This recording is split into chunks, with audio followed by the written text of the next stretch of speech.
এই ছবিটা দেখো বন্ধুরা, এই প্রজাতিকে কওয়া হয় ভামপন্থী। বুঝলি, এগো কি কওয়া হয়? ভামপন্থী। এরা ভারত মাতার পতাকা হাতে নিতে লজ্জা পায়, কয় না আমাকে লাল ঝান্ডা সবার উপরেই। ভারত মাতা বলে আমরা বিশ্বাস করি না, আমরা কোনো দেশ বলে বিশ্বাস করি না। ভারতের তো অ্যাকচুয়ালি দেশ হিসাবেও ধরি না। আবার প্যালেস্টাইনের পতাকা পিডিয়ে নিয়ে ঘরে, যেটা আবার গুগল ম্যাপে সার্চ দিলে পাওয়া যায় না।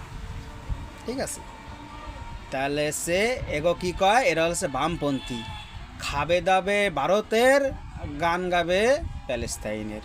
প্যালেস্তাইনের গুণগান আমি কতি বারণ করিনি, কিন্তু ভারতেরও তো পতাকাটা ধরতে হবে।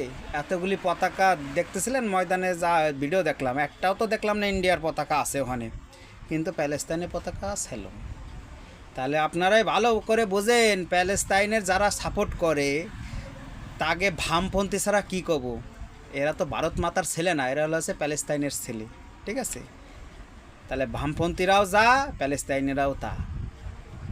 তা যে কটা ভারত মাতারে পছন্দ করো এখনও, সে কটা ভামপন্থী দেখলি বাড়ির থেকে বাইর করে দিও। বামপন্থীকে আমাকে বাড়িতে দরকার নাই, বুঝলি।